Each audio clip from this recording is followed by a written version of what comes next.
내가 하필이면은 1958년 고등학교 2학년 때 진주를 거쳐서 경주로 수학여행하는데 진주를 거쳐서 갑니다. 우리 아버지가 진주 형무소에서 수영사항을 하겠는데 그 뒤로 문을 열어버렸다면 우리 아버지는 다른 데로 가버렸을 것이고 전부 다 쏴 죽여버렸다더라 한 말이 맞으면은 우리 아버지가 지금 이 땅에 어디 묻혀 있는데 하면서 수학여행을 거기 지나가다 갔습니다. 2004년 태풍 루사로 구덩이에서 무더기로 인골, 사람 뼈가 나오고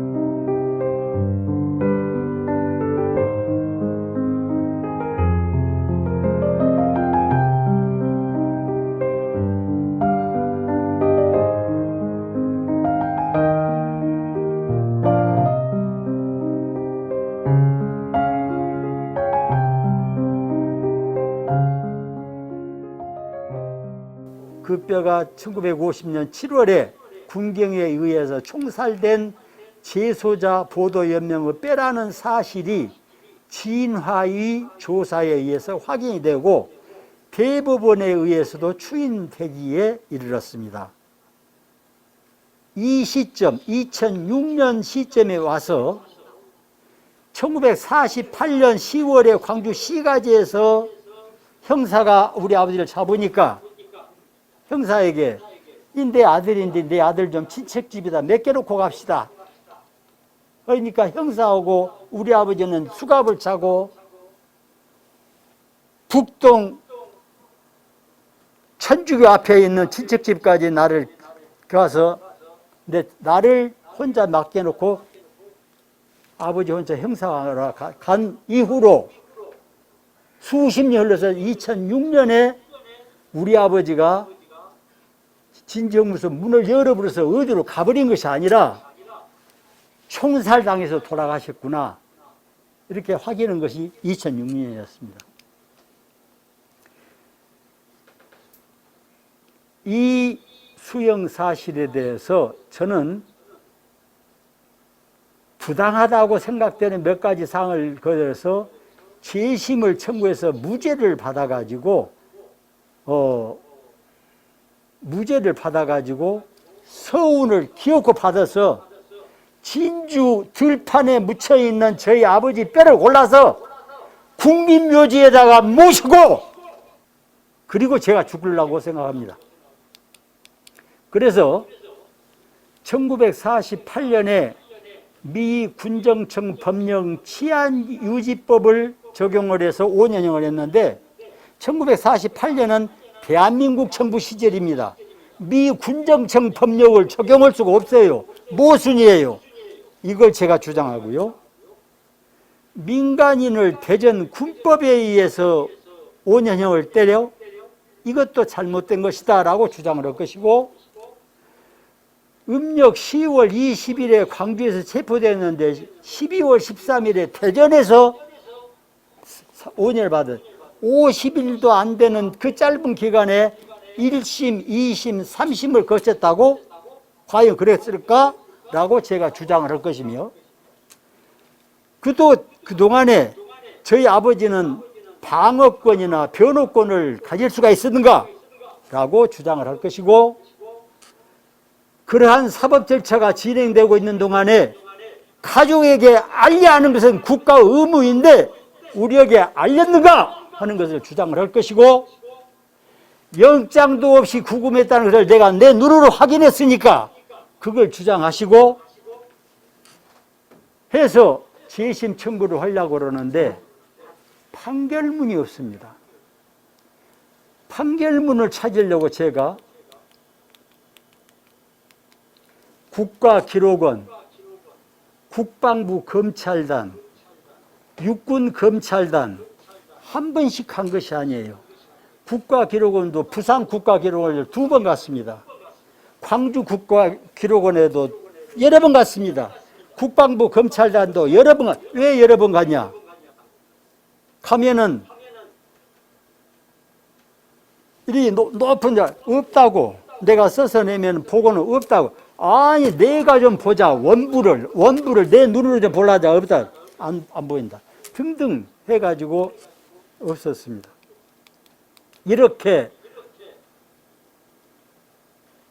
위에 봐주시기 바랍니다.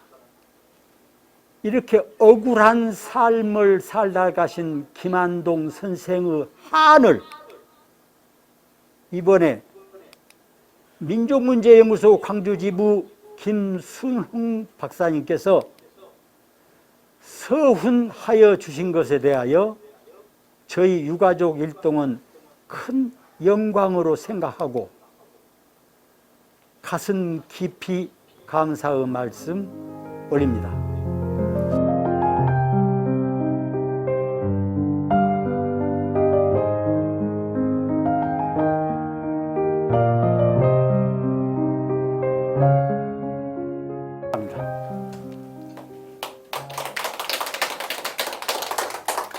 법은 12월 1일에 만들어지는데 10월에 체포됐다는 것은 일단 잡아놓고 나중에 다른 법으로 그걸 적용했다 그거 아닌가요? 그게 아니고요. 예. 1948년 10월 20일에 광주시가지에 체포돼서 대전군법회의가 진행되고 있는 1948년 12월 1일자로 치안유지법으로 저희 아버지가 잡혀가가지고 사법절차가 진행되고 있는데 12월 1일자로 치안유지법이 보안법으로 대한민국 보안법으로 법이 바뀝니다. 바뀐 것이 있던 법이. 치안유지법으로 체포되어서 대전군법에서 하고 있는 동안에 12월 1일이 되었고 1일 날 보안법으로 이제 재판을 받는 겁니다. 법명이 바뀌었어요. 법 내용은 같은. 그래가지고 12월 13일 날 5년형을 받습니다. 이게 잘못됐던 거죠. 그런데 이제 저는 법을 잘 모르지만은 그 판결문이 없기 때문에 재심을 못한다. 이 지금 이 말씀이죠. 그러면 판결문이 없이 감옥은 왜 살렸느냐 하는 거꾸로 또 주장도 하실 수 있지 않을까요?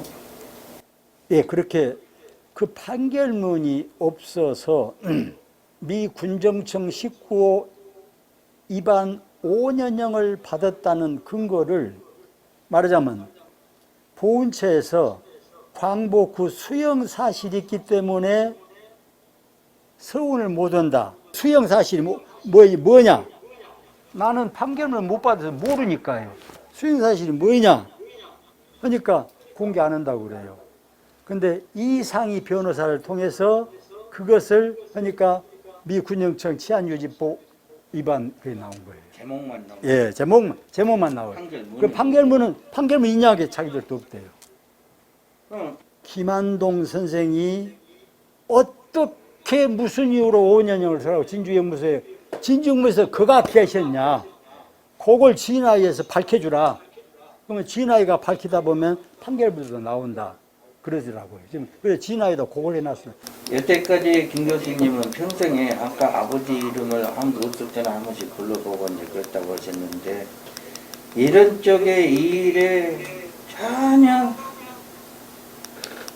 관심을 가질 수조차도 없었다고 그러시더라고요. 그래서 광주가 민주화되어 가는 과정에서 본의 아니게 구경만 할 수밖에 없었던 이런 아픈 이야기를 말씀을 하시더라고요.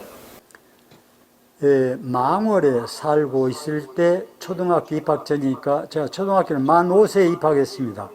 만 4세쯤 됐을 겁니다. 어느 날 밤에 자고 있는데 깜짝 놀라서 보니까 후라시불이 팍, 지금 보니까 후라시라는 이름이에요.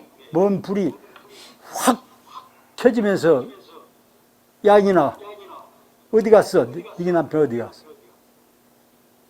그래가지고 구두발을 신고 온 군인들이 경찰인지 그래서 47년쯤 됐었습니다. 그래가지고 어머니가 제 동생을 업고 제 손을 잡고 지서, 저 같은 건 지구대죠. 가가지고 캄캄해요.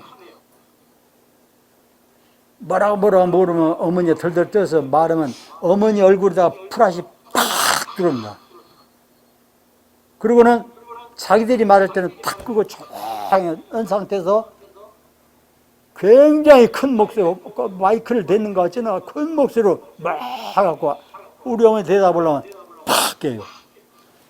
그때 내 떨리는 가슴이요, 이렇게 말하자면 그때의 트라우마가 조선대학교에서 모 총장 누구도 뭐라 안 해자고 막 그냥 조선대학교 날마다 데모가 안 했습니까? 근처에도 가기 싫어요. 근처에도 가기도 싫어요. 어떤 분쟁이 있는 곳에는 근처에도 가기 싫고, 내 친구하고 싸움이 나면 내가 미안해, 내가 잘못했어, 내가 먼저 그래 부르고 말아요. 그렇게 살아왔습니다.